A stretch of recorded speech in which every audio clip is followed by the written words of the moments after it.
All right, let's talk about a movie that's so sharp it could still cut you 75 years later. I'm talking about 1950's All About Eve.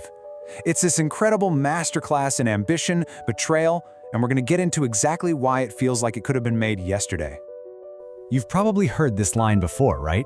Fasten your seatbelts, it's going to be a bumpy night. Well, it's so much more than just a famous quote. It's basically your invitation into one of the most brilliant, most ruthless psychological chess matches ever put on film. Seriously, it'll give you chills. And that's the really wild part. This movie is 75 years old, but it's not some dusty old classic you just admire from a distance. Nope, it's this razor-sharp look at ambition, at aging, at what it really costs to get to the top. And honestly, it feels more relevant right now than ever before. Okay, so here's how we're gonna break this all down. First, we'll get into the ultimate backstabbing story at its core. Then, we'll talk about the masterclass and performance from the cast. After that, we'll look at the genius behind the curtain who pulled it all together. And finally, we'll explore why Eve is, well, forever. So, let's start with the story itself. At its core, All About Eve is this incredible psychological chess match. It's not really a simple good guy versus bad guy story, it's about two powerful, ambitious women heading for a massive collision in the cutthroat world of Broadway. So you've got these two incredible forces at play. On one side, there's Margo Channing. She's the queen of Broadway, celebrated, but she's also deeply vulnerable, terrified of aging and losing her spot. And then on the other side, you have Eve Harrington. She comes in all wide-eyed and innocent, but underneath, she is calculating, always 3 steps ahead and absolutely ruthless.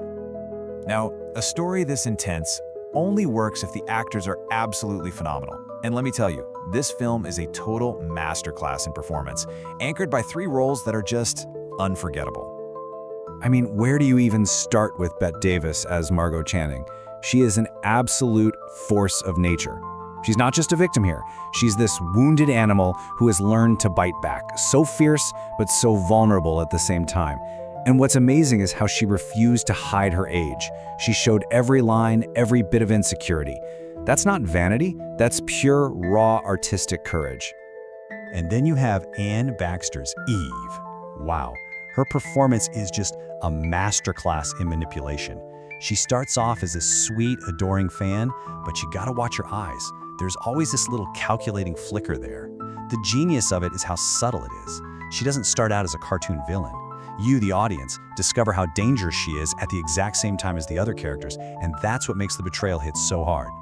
And rounding out this trio is George Sanders as the drama critic, Addison DeWitt. Oh, this character is just delicious. He's this cynical, witty observer who sees right through Eve's act from the get-go. What's fascinating is that he almost admires her for it. He's kind of the story's moral compass, if a very, very cynical one, and he adds this whole other layer of brilliant complexity. So you have these powerhouse performances, right? But they don't just happen by accident. They were all orchestrated by the genius behind the curtain, writer-director Joseph L.Mankiewicz. People say he crafted this movie like a perfectly made Swiss watch, and they are not wrong. Every single piece fits perfectly. So what was his secret sauce? Well, it kind of boils down to 3 key things.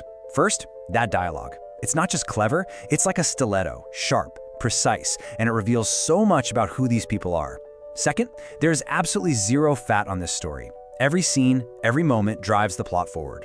And third, his direction is so smart because it's so subtle. No flashy camera moves. He just trusts his script and his actors to build that incredible tension.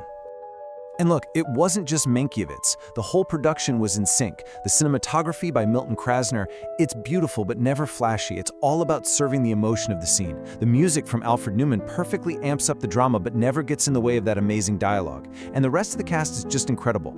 All the way down to a small but, totally unforgettable role for a young Marilyn Monroe. Okay, so let's get to the big question. Why is this film forever? Why are we still obsessed with it 75 years later? Well, it's because the things it's talking about are the same things we're still talking about today. Just think about these themes. The ageism in show business, especially for women, oof, still a huge issue. The insane price we pay for ambition and success, check. The complicated line between being a mentor and being taken advantage of, yep. And the masks we all wear, in our jobs and in our lives, these aren't 1950s problems. These are human problems, plain and simple. Here's a crazy thought. Was Eve Harrington the original influencer? Seriously, think about it. In today's world of instant fame, her whole playbook feels so familiar. She's basically the 1950s version of someone who would do anything for more followers and a sponsorship deal. The technology's different, sure, but human nature hasn't changed one bit. And yeah, people at the time knew this was something special. Get this, the film got 14 Academy Award nominations. 14. That is a record that still stands today. It was more than just a hit, it was a cultural juggernaut that totally redefined Bette Davis's career and proved that complex roles for women over 40 weren't just possible, they were electrifying. The legendary critic Roger Ebert absolutely nailed it when he said this. He said, "Eve Harrington is a universal type. We all know an Eve, and we might even recognize a bit of Eve in ourselves. And that's the uncomfortable genius of the movie, isn't it? We've all met someone like that. And if we're really honest, maybe, just maybe, we've seen a little glimpse of her in the mirror sometimes." And that's really the question the movie leaves you with and why it's so powerful. It doesn't spoon-feed you who the hero and villain are. Is Margo just a paranoid victim? Is Eve a pure calculating monster? Or are they both just complicated, ambitious, messy human beings? The fact that there's no easy answer, the fact that we can still argue about it 75 years later, well, that's what makes it a masterpiece.